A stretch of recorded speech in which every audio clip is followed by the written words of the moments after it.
Hello, fellow Toastmasters, and welcome to Mastering Meeting Roles, the WAG Master Role. Now, this presentation was developed for Celebration Kenner Toastmasters in Kenner, Louisiana. We do not have an I counter and a grammarian and/or a word of the day role. We combine all of that into a nice little package. W, word of the day, A, I counter, G, grammarian, WAG, WAG. So we have a WAG master role. It's a great way to fill those roles with one person, especially when you're typically shorthanded at meetings, and it works well for us. If you haven't tried it, you might want to. Let me explain how the WAG master role works. The WAG master is the person that selects the word of the day. If there's a theme of the meeting and it's been advertised and promoted, or if you want to check with the Toastmaster to find out what that theme is, it's great if you can make that word of the day about the theme. If you can, make it tied to the theme. Make sure that you have the definition of it and a sentence with an example of how it's used. Print and/or be ready to post that information. So if your meeting is on Zoom, you should have the word of the day along with the definition, pronunciation, if there's one needed, and also an example of how it's used. You should have that ready to go, and you can copy and paste it into the chat after you've introduced it to everyone in attendance at the meeting.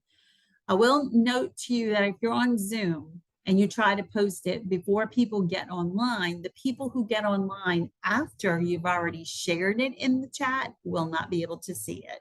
So it's important that even if you share the word of the day in the chat at the very beginning, you need to share it again after it's introduced or whenever somebody new joins the meeting, because the chat will only show for a person what has happened since they've joined. It won't show what was in there before they joined.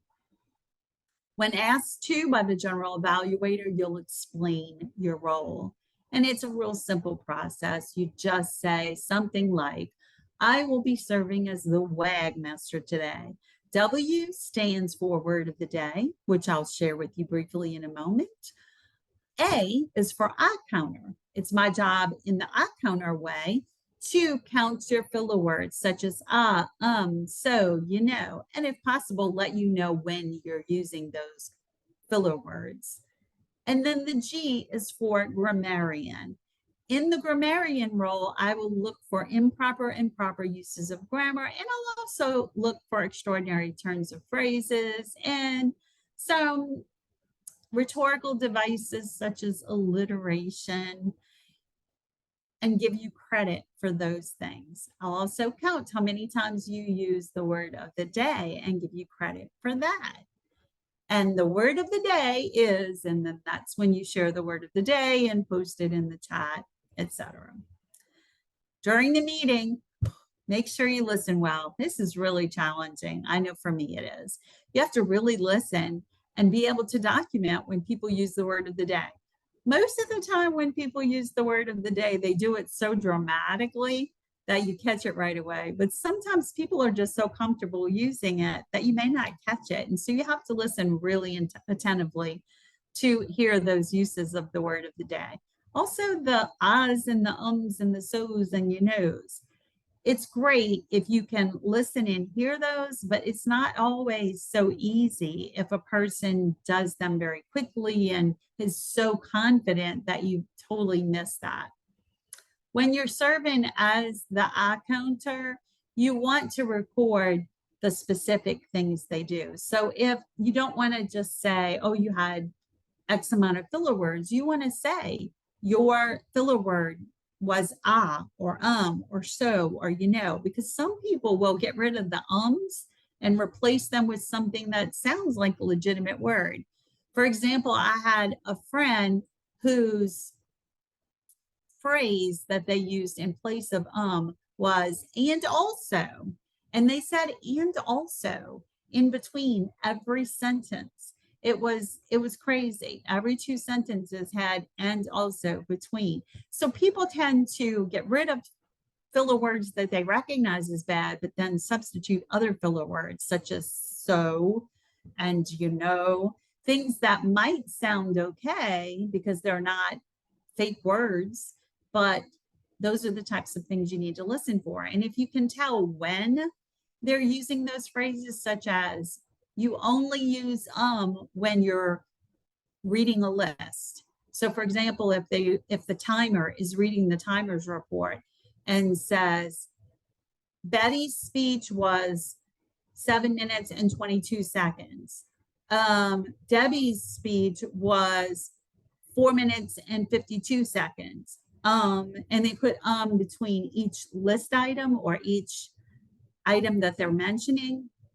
That is a good thing for them to know, because then they can force themselves to pay attention when they're reading list items or reciting lists of things, to not add those filler words.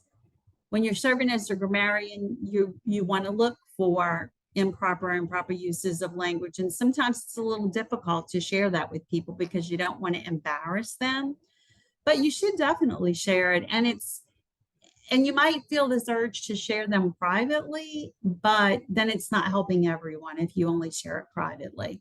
So be gracious about it, but do share when you catch something that's not grammatically correct.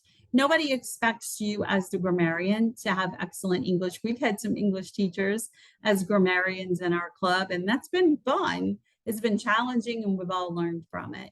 But don't ever be embarrassed. Don't ever embarrass anyone else, and I'm sure your role will be served well. And when you're presenting your report, don't mention if someone had 52 filler words. Just say more than 5. You had more than 5 more than 5 more than 5 so's. That's so much better than telling them they had 72 or 52 So be cognizant of that and be kind in your presentation. Also, make the word of the day fun. Give people big kudos. Sometimes I give people kudos for using alliteration, and I say all the ums and that you used were wiped away because you did some great alliteration. So be prepared to offer some compliments in that regard as well. If you have any questions, just give me a holler via email. I'm always happy to help. Cheers.